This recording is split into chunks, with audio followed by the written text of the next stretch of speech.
Je m'appelle Taïba Hussein, né en 1955 dans un lieu figé dans le temps et l'espace en Algérie. Je suis imbibé des cultures françaises, latines, surtout depuis Ronsard jusqu'à maintenant. Dans le domaine littéraire, donc je suis un romancier naissant. Je suis venu ici, en France, en vue de publier mon livre intitulé L'âme de Marianne ou le tribunal des morts humains.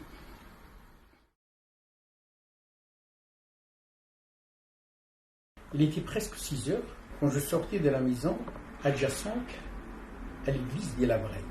À quelques mètres de là, je remarquai l'ombre d'une vieille femme aux cheveux ébouriffés, usée et crasseuse, allongée sur un carton imbibé d'eau.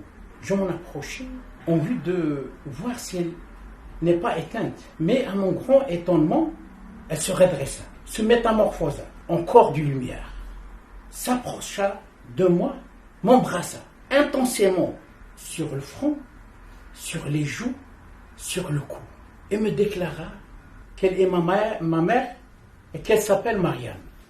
Elle me divulgua un secret étonnant. La cité métisse était massacrée, ruinée, parce qu'il y avait un homme, le guide, avait abandonné la cité. Il m'informa aussi qu'il m'avait perdu, moi et ma sœur Alona, dans l'incommensurabilité de cette anarchie, avant qu'il se fût fondu la tête avec une hache. L'âme de Marianne, ou le tribunal des morts se scinde en plusieurs parties. L'âme de Marianne d'abord. Comme je vous ai dit tout à l'heure, j'ai rencontré ma mère. Elle se redressa et se métamorphosa en corps spirituel. C'est l'âme de ma mère. Et à mon grand étonnement, elle s'approcha de moi et commença à m'embrasser, parce que je suis son fils.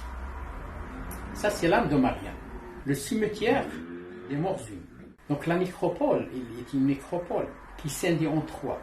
Une partie pour les juifs, une partie pour les musulmans, une partie pour les chrétiens.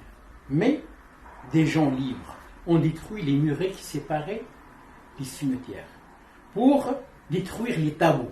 Donc ils ont détruit les murets pour agrandir le cimetière et ont donné à ce cimetière le cimetière des morts unis. Les morts sont unis. Pourquoi les vivants ne s'unissent pas?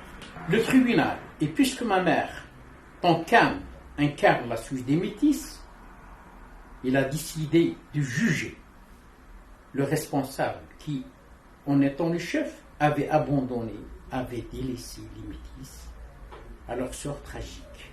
Dans un prétoire féerique que le procès à Hérisson, exceptionnel, a été ouvert par ma mère, la juge, donc pour juger les lâchards.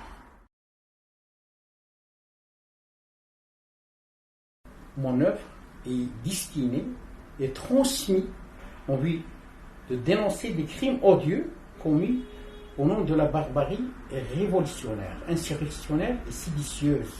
Je n'y viserai en aucun cas des personnes, des institutions, et s'il se trouve le moindre synchronisme des faits, des ressemblances entre les personnes et les lieux, personne ne m'en tiendra pour responsable, car entre le fictif et le réel, il y a toujours des ressemblances, des interférences. Donc cette histoire peut se passer identiquement dans deux pays ou plusieurs pays différents qui ont les mêmes caractéristiques historiques, linguistiques et sociales.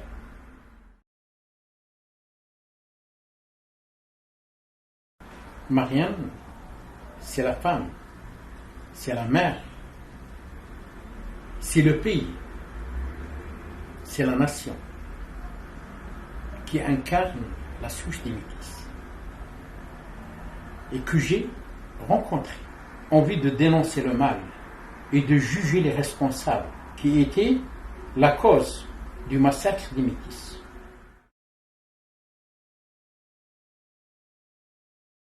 Je dédie mon livre aux hommes libres du monde, ceux qui luttent irréductiblement avec intransigeance pour défendre réserver les droits les plus absolus, les plus précieux de l'homme, à savoir les droits de l'homme. Je dédie aussi ce livre à ceux qui m'ont engendré vraiment, mon père et ma mère. J'ai plusieurs projets. Un manuscrit est en gestation et est intitulé La plante d'Hélène au paysage de larmes, de mort et d'amour. Un autre projet littéraire, un autre roman, c'est-à-dire au cours de cette année, intitulé Dans le silence des pleurs. Et j'aurai d'autres projets à l'avenir. Si j'arrive à écrire, j'aurai la santé nécessaire et la volonté aussi nécessaire pour réaliser mes projets.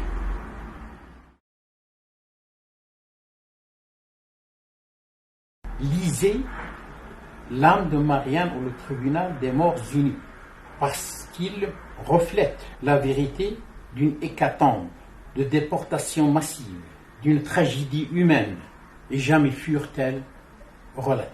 Merci à mes lecteurs s'ils lisent L'âme de Marianne au tribunal des morts unis, parce qu'il a une portée historique, une teneur littéraire, portée aussi sociale et politique.